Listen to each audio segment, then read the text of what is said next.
Hi, welcome to my channel. My name is Annie, and this is Unity Consciousness. Thank you so much for stopping by today. I'd like to welcome our new subscribers and also thank those of you who are returning for this week's energy update. Man, we've got a big week, so let's jump right in. Today, we discussed this in the last video, but today Mars entered Taurus early this morning.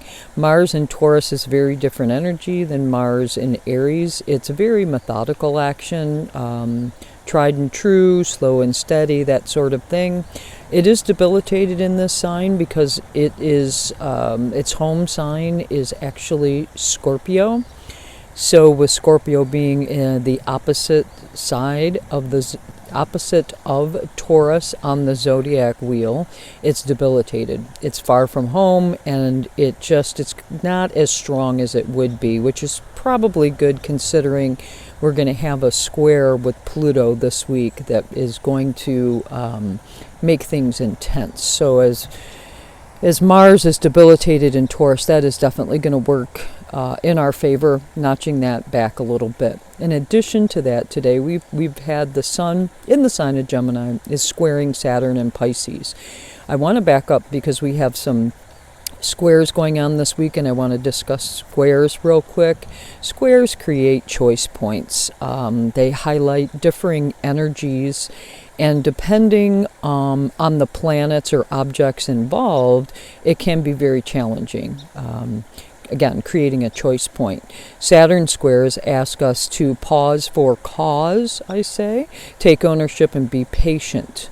The Sun in Gemini is very vivacious, so your energy today may feel zapped, or where Gemini sits in your chart may feel a little, de-energized, if you will. You may be feeling restricted in some way. I would suggest be honest with yourself. Is there something you need to take ownership of? You may feel like stepping away from the crowd at this time too, and it's a good time for practicing self-care, especially if you're feeling the pangs of that square. Step away, practice self-care. I like the use of that energy. Then on Tuesday of this week, we've got very early Tuesday, Venus in Gemini is going to sextile Chiron in Aries. Positive affirmations of the beauty of your true essence and knowing what you truly value brings us to a place of healing. The planets that are in Gemini, which is Mercury, Venus, and the Sun, as well as Jupiter, but Jupiter's not far enough in the zodiac, it's still at the lower degrees of the sign. They are going to square Saturn, then sextile Chiron. I find that very interesting energy. It's almost like the square asks you to sit with something so you can make a choice point, and then within a relatively short period of time thereafter, that same planet is going to sextile Chiron, bringing in some healing. So, as I mentioned, early Tuesday, Venus, which was square Saturn yesterday, is going to sextile Chiron in Aries, bringing, like I said, some healing energy, just positive affirmations to you. On that same day is when we'll see Mars in Taurus squaring Pluto retrograde in Aquarius. Fixed sign areas of your chart will be working against each other. As the planet of action and motivation, which is Mars, squares the planet of transformation. There's a transformation coming around based on truth and authenticity. It's creating power struggles, perhaps frustration, requiring a choice that has to be made. Are your motivations based on authenticity, and does that match an authentic intention? Remember, slow and steady is a good pace to keep because we've got Mars and Taurus here. Break down barriers to transformation by just slow and steady pace. If things are moving too quick, you might need to take a break, okay?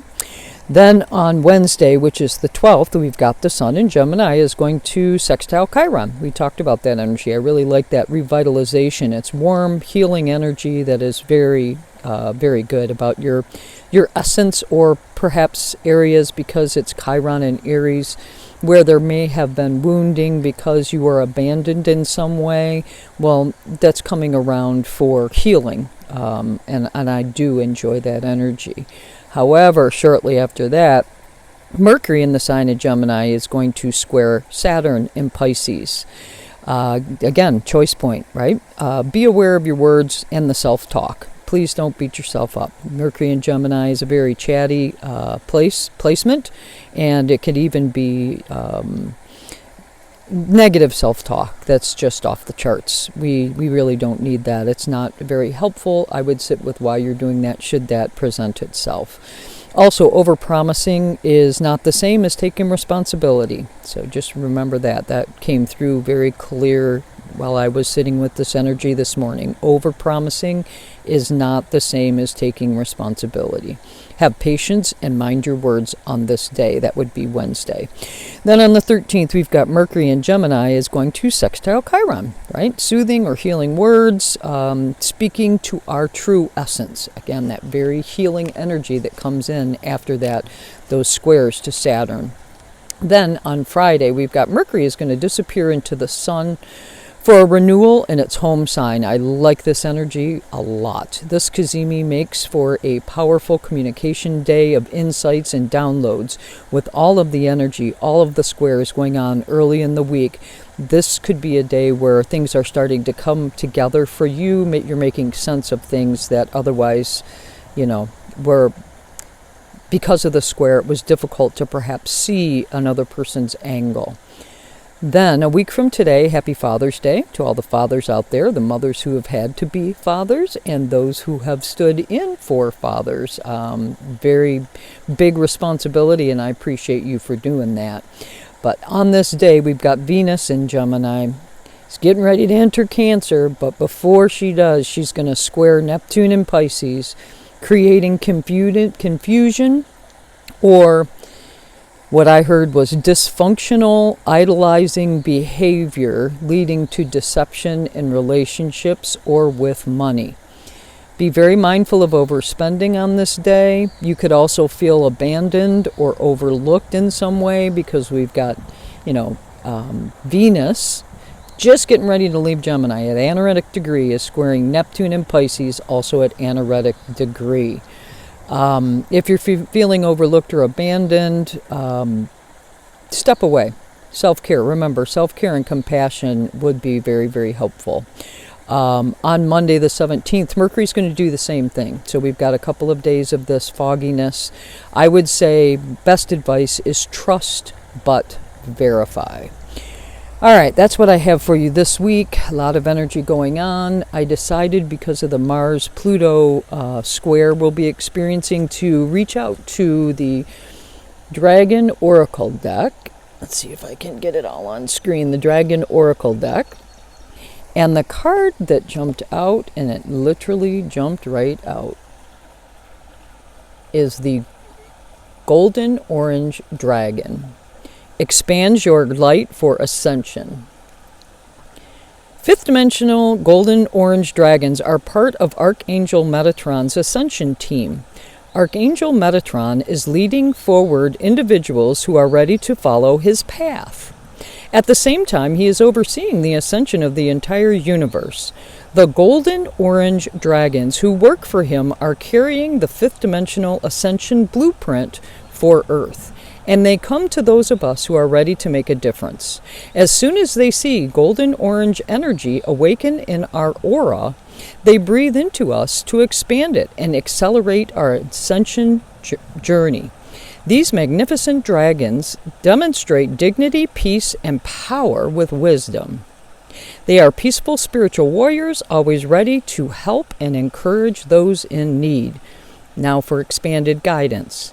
This card connects you with the illuminated Archangel Metatron as well as his powerful ascended dragons. You are on your ascension path, and golden orange dragons are pouring high-frequency light into your aura to attract the attention of the masters, angels, and unicorns who are guiding you. Drawing this card suggests it's time for a push forward on your ascension path. Do you need to meditate more? Or examine and release old stuff? or embrace who you truly are and recognize your magnificence.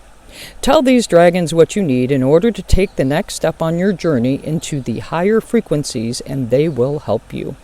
Call on them for support, and they will provide it.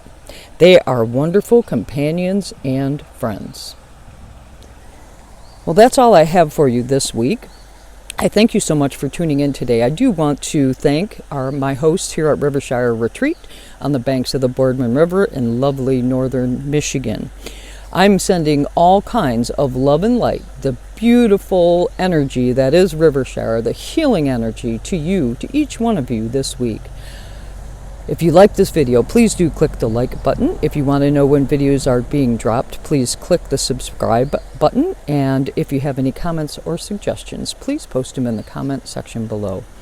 I hope you have a wonderful week of transformations, powerful transformations, and the healing that Chiron assures us. Namaste.